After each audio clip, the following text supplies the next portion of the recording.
Oi, gente! E aí, galerinha linda? Demorei um pouquinho, mas estou de volta com a aula. Desculpa muito, desculpas pra vocês, tá? Não consegui enviar aula na segunda-feira, né? A gente teve uma semana bem agitada, inclusive teve formatura de outros alunos na segunda. Nós estávamos lá e retomamos GR presenciais na terça, quarta, e ficou bem corrido, né? Pra gente poder gravar a aula. Ainda mais essa aula, né? Que requer um pouquinho mais de conteúdo da gente, um pouco mais de estudo, um pouco mais de pesquisa, né? É uma aula bem complexa, então peço desculpa a vocês, mas aqui está a aula dessa vez para a gente continuar aprendendo um pouquinho mais aí sobre seitas e heresias. Agora a segunda parte, e hoje nós vamos falar sobre espiritismo e adventista do sétimo dia. Williams babado, eu não sabia que espiritismo e adventista do sétimo dia era seita. Pois hoje você vai saber. Nós vamos falar um pouco mais. Gostaria de ser bem rápido e sucinto, porque tem muito conteúdo. Você também vai receber no PDF muito conteúdo, né? Muita coisa escrita, e eu peço para que você leia, né? Que a gente acaba fazendo a aula resumidamente, não tem como aplicar uma aula inteira dessa em 20 minutos ou enfim, 30 minutos, né? Então acaba sendo a aula um pouco mais curta. Então assim, eu peço muito que você esteja ligado aí comigo. Vai se esquecer, já deixa o like aí no canal, já comenta aí se você tiver alguma dúvida, deixa a aula assistida. Eu preciso que vocês estejam assistindo as aulas, eu estou monitorando, ok? Então assistam as aulas, vamos deixar já, né, essas aulas em dias. Estamos aí no quarto módulo, é isso, né? Quarto módulo entramos, né? Isso mesmo, quarto módulo.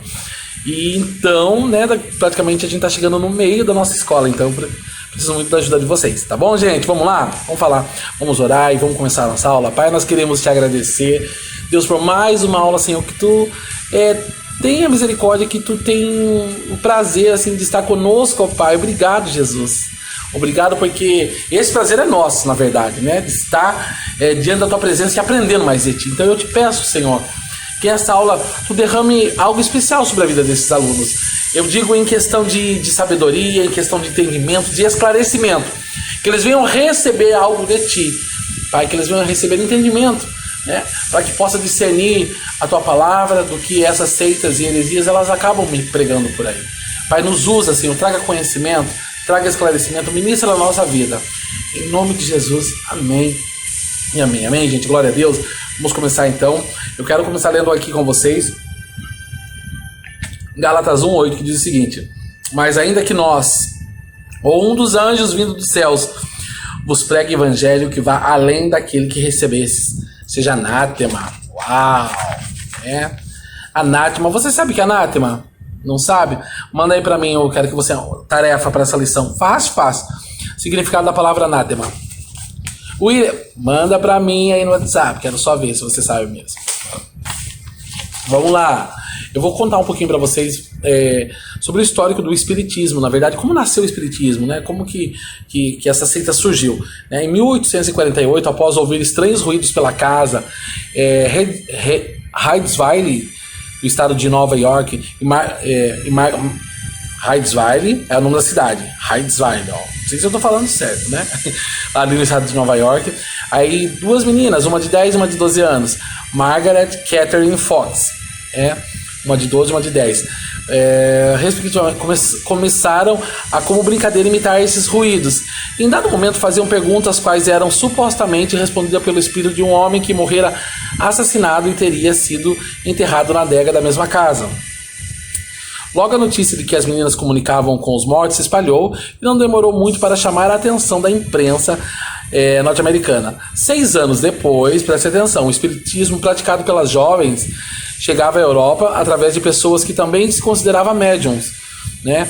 Em 1887, as bancas de jornal e livrarias, 1887, corrigindo, 1887, as bancas de jornal e livrarias americanas estavam abarrotadas, né, de literatura abordando o assunto, pelo menos pelos mais diversos ângulos que vocês possam imaginar. Em 1888, 40 anos depois de iniciarem aquela aparentemente inocente brincadeira, né, as irmãs Fox vieram a público para desmentir os fenômenos. Uau, desmentir os fenômenos.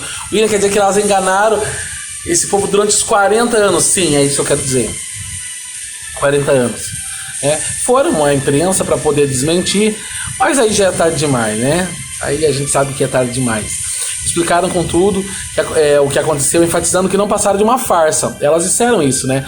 Entretanto, era tarde demais. O movimento havia crescido demasiadamente. Além disso, muitos haviam aplicado o ganho de milhares de dólares com a história um pouco importando, como se ela fosse... pouco se importando, na verdade, se ela fosse verdadeira ou falsa. O que acontece, querido? Sabe aquela história que você conta uma mentira, até aquela história não é verdade? Foi isso que aconteceu com o espiritismo, né?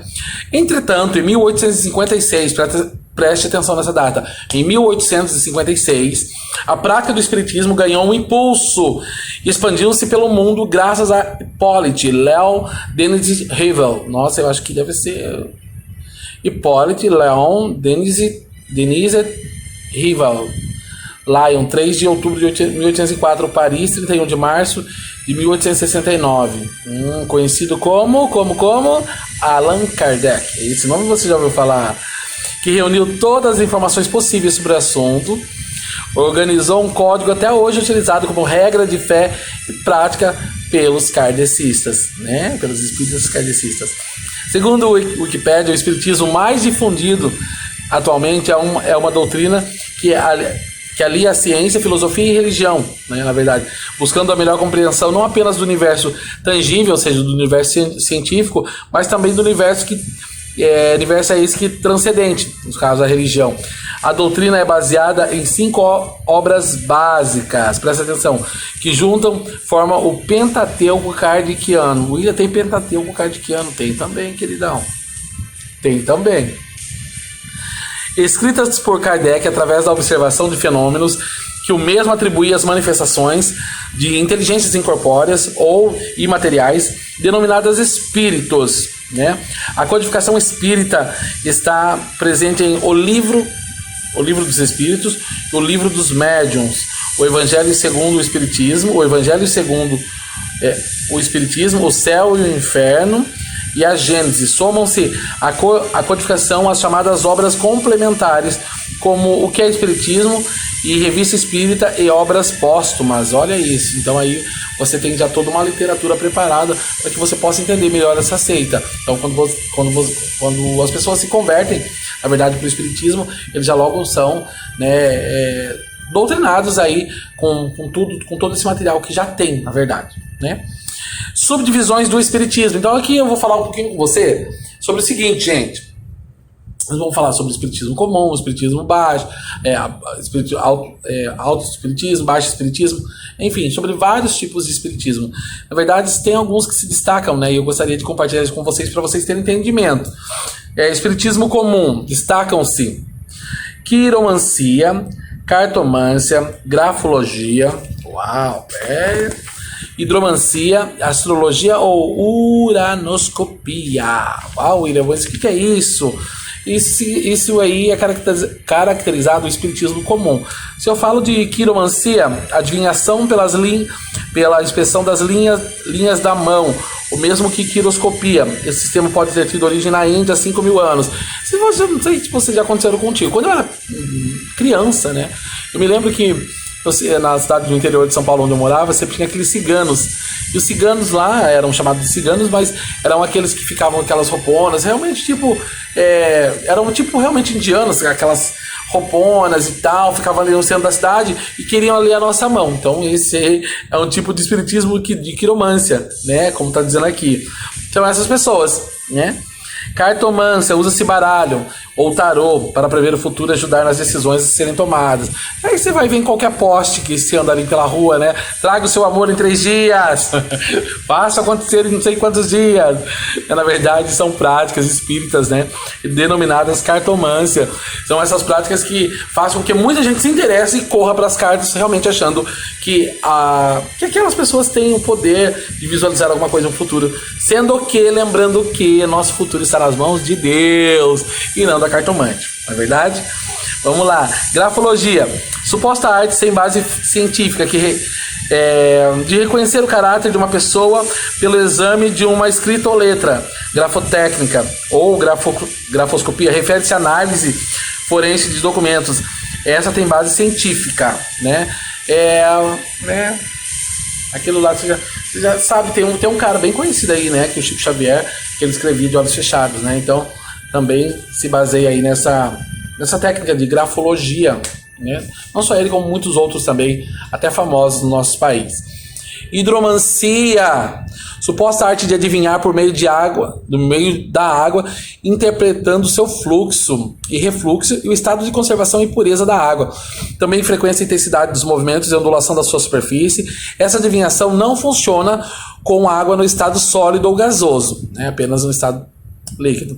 Astrologia ou uranoscopia é uma pseudociência, presta atenção, por religiões ligadas à feitiçaria como Wicca, né, segundo a qual as posições relativas dos corpos celestes poderiam hipoteticamente prover informações sobre a personalidade e as relações humanas, entre os outros assuntos relacionados, na verdade, vindo da vida do homem.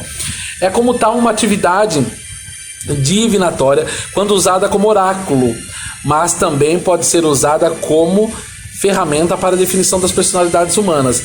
Uma praticante de astrologia, por exemplo, um praticante é chamado de astrólogo, né? Você deve ouvir falar bastante. Os registros mais antigos sugerem que a astrologia surgiu no 3º milênio antes de Cristo, né? E aí eu falei para vocês de espiritismo comum, né? Então a gente falou sobre, acabamos falando aí sobre quiromancia, cartomancia, grafologia, hidromancia, astrologia ou uranoscopia. Agora eu quero falar um pouquinho para vocês sobre o baixo espiritismo.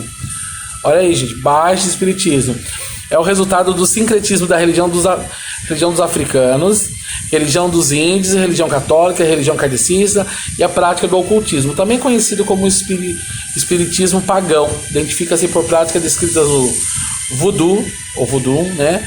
Termos que se referem a ramos de uma tradição religiosa teísta animista baseada nos ancestrais. Teísta animista baseada nos ancestrais. Willy, o que é teísta? Pessoa que crê na existência de Deus. E animista, o que significa? Sectário do animismo. O que significa animismo? Animismo, sistema dos que consideram a alma como causa de todos os fenômenos vitais. Teoria criada por Taylor em 1871, segundo a qual os povos naturais atribuem todos os seres da natureza, uma ou todos, a várias almas. Então, é assim, o que acontece? Esse Taylor, ele criou uma teoria em 1871, onde os povos naturais atribuem todos, né?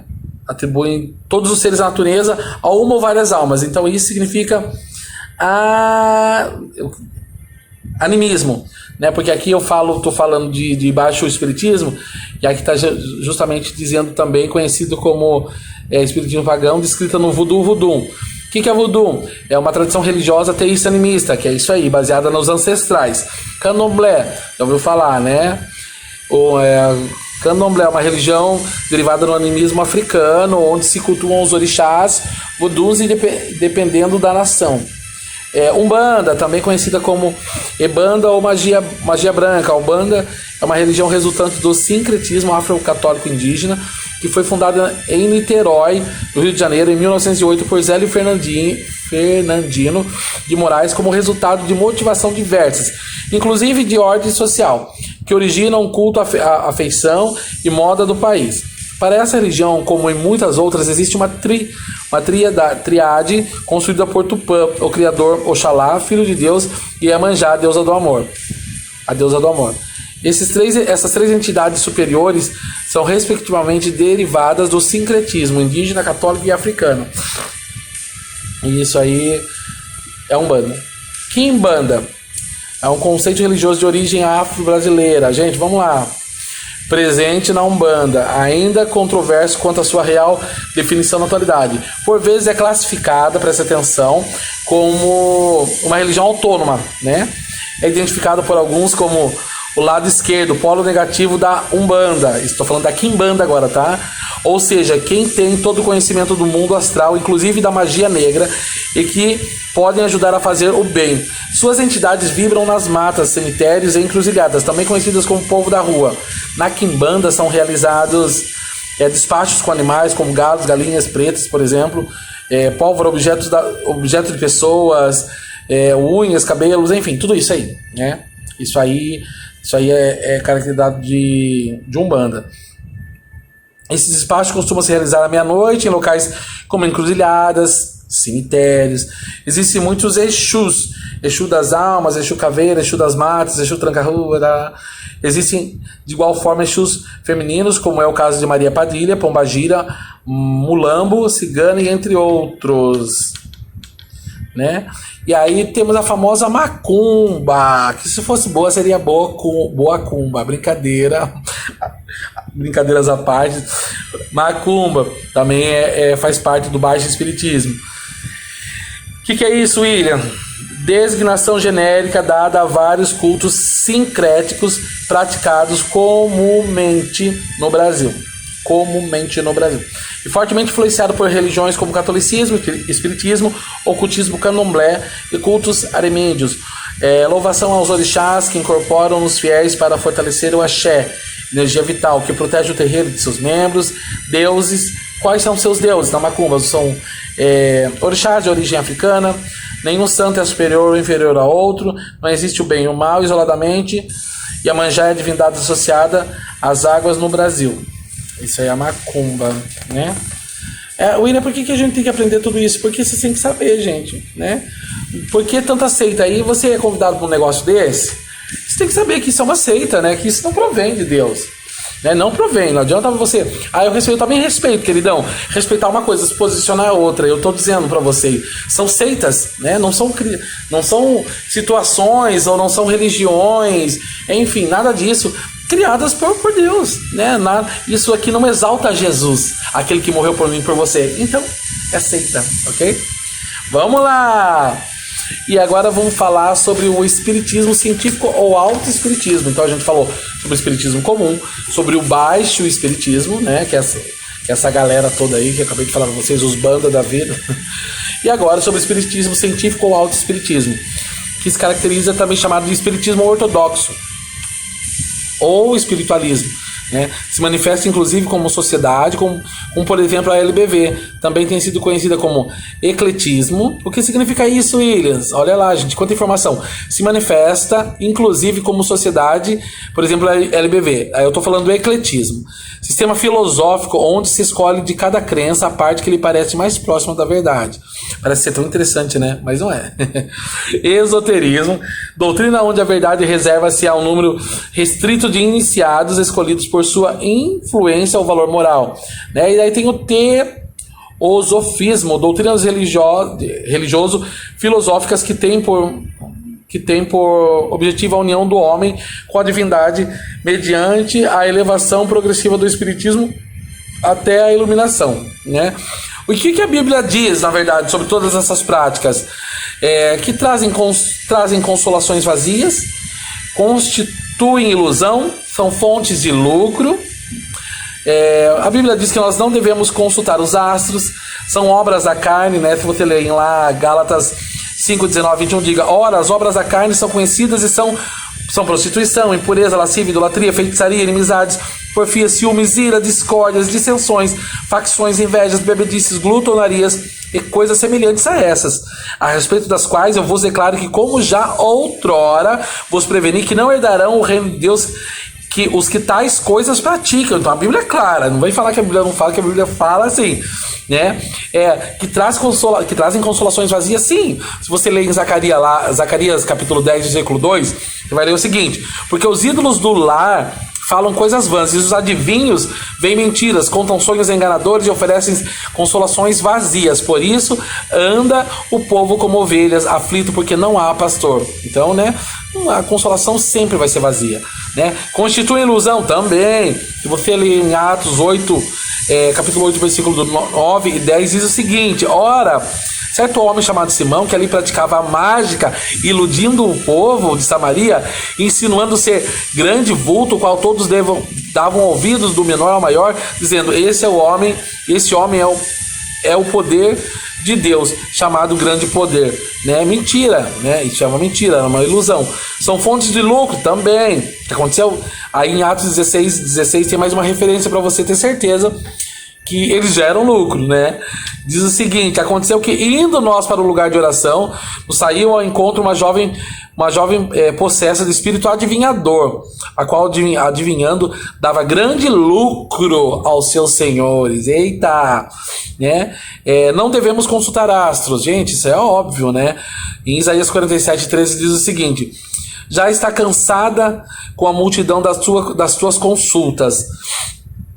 Levante-se agora os que dissecam os céus e fitam os astros, os que em cada lua nova te predizem o que há de vir sobre ti. São obras da carne. Acabei de dizer ali, Gálatas 5:19. O que são obras da carne? Tudo isso que eu li: inimizade, porfia, ciúme, feitiçaria, idolatria, né? Acabei de ler aqui. Os que praticam não entram no céu. Os que a praticam não entram no céu. Os feiticeiros e os idólatras. Quando, porém, aos covardes, aos incrédulos, aos abomináveis, aos assassinos, impuros, aos feiticeiros, aos idólatras, a todos os mentirosos, a parte que lhes cabe será no lago que arde com fogo e enxofre, a saber, a segunda morte. Fora ficam os cães, os feiticeiros, os impuros, assassinos, idólatras e todo aquele que ama a prática da mentira. Então, os que praticam não entrarão, né? Os feiticeiros, os idólatras, eles não entrarão no reino dos céus. A palavra em Apocalipse 21:8 e 22:15, ela nos afirma isso também. Deus é uma veloz testemunha contra feiticeiros. Em Malaquias 3:5 diz o seguinte: chegar-me-ei a vós outros para juízo, serei testemunha veloz contra os feiticeiros e contra os adúlteros, e contra os que juram falsamente, e contra os que defraudam o salário do jornaleiro, e oprimem a viúva e o órfão, e torcem o direito do estrangeiro, e não me temem, diz o Senhor dos Exércitos. Uau! Né? Então a gente falou aí o que a Bíblia diz sobre essas práticas. E aí na letra D, a gente vai falar um pouquinho mais sobre esse espiritismo kardecista. É a classe de espiritismo comunmente praticada no Brasil, tendo as seguintes teses principais: 1. Possibilidade de comunicação com espíritos desencarnados. 2. Crença da reencarnação, você já deve ter ouvido falar disso. 3. Ninguém pode impedir o homem de sofrer as consequências dos seus atos. 4. Crença na pluralidade dos mundos habitados. 5. A caridade é virtude única, aplicada tanto aos vivos quanto aos mortos. 6. Deus, embora exista, é um ser impessoal, habitante de um mundo longínquo. Né? E 7. Jesus foi um médium e reformador judeu. Nada mais do que isso. É o que o espírito kardecista afirma. É o que ele quer, a forma que ele quer tentar me doutrinar e te doutrinar. A teoria da reencarnação e a evocação dos mortos são os pilares de sustentação do espiritismo, é verdade. Né? A palavra reencarnação significa a volta da alma e o espírito à vida corporal. Quer dizer, fazer voltar a alma num corpo que não era o que ocupava numa existência anterior. A palavra reencarnação não existe na Bíblia e tampouco se confunde com a palavra ressurreição. Preste atenção, gente, preste atenção. O que significa levantar, erguer, surgir, sair de um local ou de uma situação para outra, ou ainda fazer voltar da morte para a vida, no mesmo corpo. Os espíritas acreditam que os mortos podem se comunicar com os vivos e ajudá-los. A Bíblia condena essa prática. Vou repetir, a Bíblia condena essa prática, ok? E se eu fosse fazer aqui com vocês o complexo doutrinário, que é interessante também, né, que é o conjunto de doutrinas do espiritismo, ele é muito grande e complexo, né? Então, na verdade, se constitui num esquema de negação da doutrina bíblica cristã. Veja o que o espiritismo crê acerca dos seguintes temas da doutrina cristã. Então, se eu pegar uma planilhinha e colocar para vocês assim, principais pontos de doutrinas espírita e refutações bíblicas, né? Para o que uma coisa está dizendo e o que a palavra de Deus está dizendo, né? Então veja que interessante. Deus, o que o espiritismo fala sobre Deus? Abrogamos a ideia de um Deus pessoal, né? Deve-se entender que existem tantos deuses quanto são as mentes dos que necessitam de um Deus para adorar. Não apenas um, dois ou três, mas muitos, né? The Banner of Light, em 3 de fevereiro de 1866. Isso deve ser um livro, né? Provavelmente. Um dos livros. E isso é que eles falam sobre Deus, que Deus é um ser pessoal, e que não existe só um, existe muitos, depende da necessidade aí de cada ser humano. Isso é uma mentira. A palavra de Deus diz o seguinte: Deus é um ser pessoal, né, e ele é um ser único, né? Tanto diz como prova. A palavra de Deus é nosso manual de vida. Então ela diz o seguinte em Jó 17:3: e a vida eterna é esta: quem conhece a ti, o único Deus verdadeiro, e a Jesus Cristo, a quem enviaste. Ele é um ser pessoal. Aí se você ler lá em Deuteronômio 6:4, você vai ver o seguinte: ouve, Israel, o Senhor nosso Deus é o único Senhor. Ele é o único. E depois nós temos muitas outras referências. E Jesus Cristo, o que o Espiritismo fala? Fala o seguinte: qual o sentido da palavra de Jesus Cristo? Não é como se supõe geralmente o Filho do Criador de todas as coisas. Qualquer ser justo é perfeito, é Cristo. Eles dizem isso. Não é obstante, parece que todo o testemunho recebido dos espíritos avançados mostra apenas que Cristo era um médium e reformador da Judéia, e agora é um espírito avançado nas sextas esferas. Palavras do Dr. Wace, citado por Hanson em Demonology of Spiritual Power. Ai, gente, eu não aguento esses livros, não sei nem falar o nome. Cristo foi um homem bom, mas não poderia ter sido divino, exceto no sentido, talvez, em que todos somos divinos.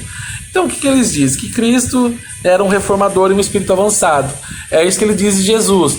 Eu e você sabemos que não é nada disso, né? A palavra de Deus, ela nos afirma em Hebreus 7:26 o seguinte: que ele foi superior aos homens, e também que ele é apresentado na Bíblia como profeta, sacerdote e rei, nunca como médium.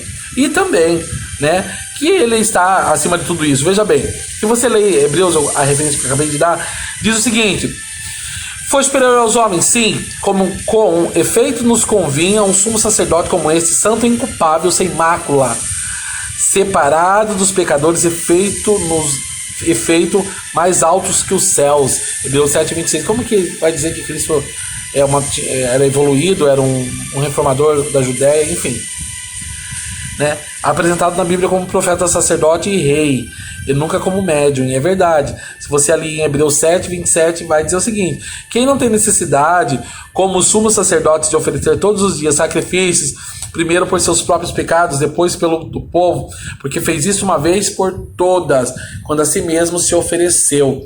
Então aí você pode entender que na Bíblia ele não era só um simples profeta, né? Ele era sacerdote e rei, e nunca foi citado como médium, como o Espiritismo diz. A queda. O que o Espiritismo fala sobre a queda? Nunca houve qualquer evidência de uma queda de homem, né? Precisamos rejeitar o conceito de criaturas caídas. Olha isso.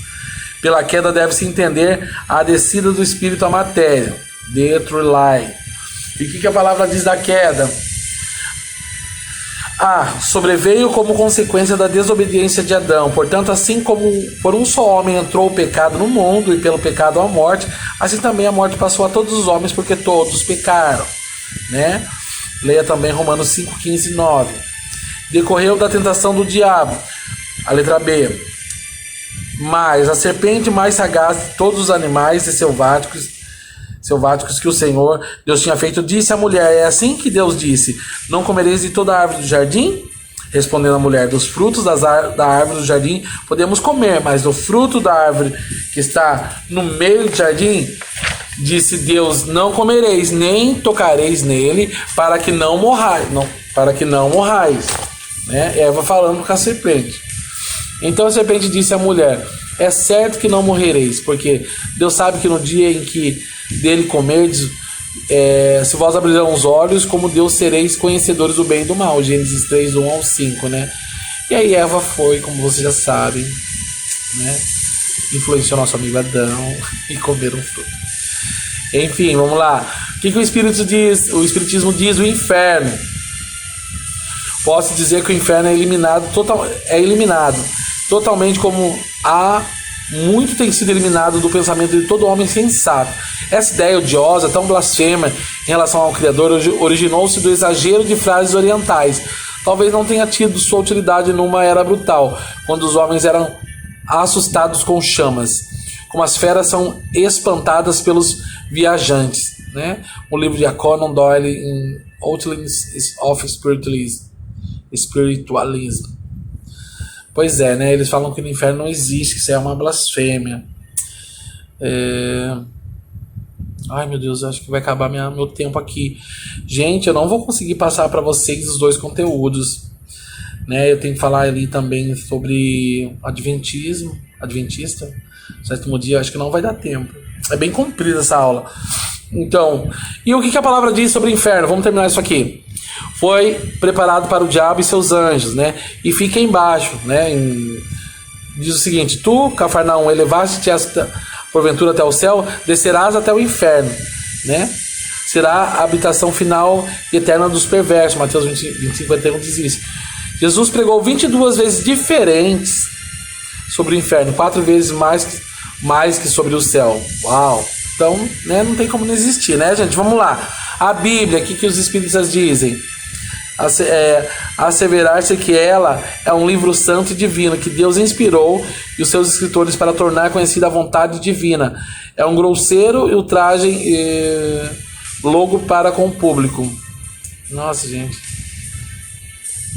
Gostamos pouco de discutir baseados na Bíblia, porque além de conhecermos mal, encontramos ela misturados com os mais santos e sábios ensinamentos, os mais descabidos e inaceitáveis absurdos. Olha isso. A Bíblia é a palavra de Deus, né, gente? É absolutamente digna de confiança. É descrita como pura. A Bíblia é santa. A Bíblia é justa e boa, né? A Bíblia é perfeita, é ilimitada. A Bíblia é verdadeira. Então eu não preciso nem falar contigo sobre essas certas diferenças, porque assim, são umas coisas que realmente fogem daquilo que a gente sabe que é a palavra de Deus, que a palavra nos diz, na verdade. E aí você vai ter todas essas referências aí no seu PDF. Reencarnação. Allan Kardec escreveu que a reencarnação fazia parte dos dogmas judaicos sob o nome de ressurreição. Olha isso. A reencarnação é a volta da alma ou espírito à vida corporal, mas em outro corpo novamente formado para ele, que nada tem de comum com o antigo. O Evangelho segundo o Espiritismo, página 24 e 25, diz sobre isso, reencarnação. E o que a palavra de Deus diz? Reencarnação é o pó que volta à terra como era, e o espírito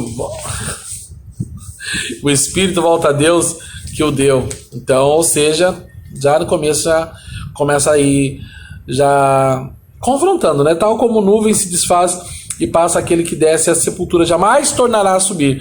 Jó 7:9. Respondeu ele: vivendo ainda a criança, jejuei e chorei, porque dizia: quem sabe se o Senhor se compadecerá de mim e continuar viva a criança. Porém agora que é morta, por que jejuaria eu? Poderei eu fazê-lo a voltar? Eu irei a ela, porém ela não voltará para mim. Segundo Samuel 12:22-23. Então nós sabemos aí que não existe reencarnação. Na verdade, a palavra de Deus não fala nada sobre reencarnação. E como aos homens está ordenado morrerem uma só vez, vindo depois disso o juízo. Hebreus 9:27. Aí a gente já mata a pau tudo isso. Gente, já estamos com 33. Gente, é isso aí, né? E ainda teria agora mais a questão para falar um pouquinho sobre a doutrina adventista do sétimo dia, mas não vai dar tempo, gente. Infelizmente não vai dar tempo, tá? A gente vai deixar isso para uma próxima aula. Mas você vai receber aí um conteúdo. Se você tiver alguma dúvida, você me envia, tá? Que eu vou te ajudar nessas questões aí. Mas aí a gente acabou falando um pouquinho mais. Mas não, falou passou um pouquinho sobre tudo do espiritismo, os conceitos, quais os tipos de espiritismo, e a aula acabou ficando um pouco maior, né? Ficando maior, e peço desculpa para vocês, tá bom? E eu gostaria de aproveitar esse momento para mim orar com você, orar pela tua vida, pela tua casa, né? E declarar que toda a cegueira espiritual, tudo aquilo que de repente encher teu coração de curiosidade, até mesmo referente a isso, vem cair por terra em nome de Jesus, que a gente realmente venha se firmar na palavra de Deus, que cura, que salve, que liberta e que nos mostra realmente o caminho para o céu. Amém? Posso orar? Deus, eu quero te agradecer pela vida desse aluno, dessa aluna que esteve comigo até agora. Pai, eu quero desejar, Senhor, que todos os sonhos, tudo aquilo que eles têm colocado diante do Senhor venha se realizar. Pai, mais do que isso, Senhor, a palavra que nós falamos, essa aula que nós falamos aqui hoje, que nós acabamos, ó Pai, se envolvendo nessa aula, né, que fala muito sobre o espiritismo, sobre esse tipo de seita, né, sobre as heresias que existem nessa seita. Deus, nos traz esclarecimento, ó Pai. Tira dos nossos olhos as escamas, ó Pai, que nós possamos realmente entender, Senhor, que a Tua palavra, ela é uma palavra verdadeira, é uma palavra pura, realmente é uma palavra que liberta, Senhor. Que, Senhor, venha nos livrar, Senhor, desse tipo de questionamento, ó Pai, desse tipo, se alguém vier tentar nos ludibriar com essas coisas, com essas palavras, que são palavras falsas, palavras mentirosas, ó Pai, palavras são heresias, ó Pai, que tentam nos convencer que há algo melhor do que a Tua palavra, e nós sabemos que não. Eu declaro sobre a vida desse aluno, dessa aluna, Pai, sobre a casa deles, ó Pai, que eles venham viver um novo tempo, toda dúvida, todo medo, todo questionamento caia por terra, e que realmente eles venham ser ministrados pela Tua palavra, que é boa, que é verdadeira, que é santa, e que traz realmente salvação e libertação para as nossas vidas. Em nome de Jesus eu te agradeço, amém, amém. Deus abençoe a sua vida, a sua casa, a sua família, e até a próxima aula, se Deus quiser. Um beijo no coração e até a próxima.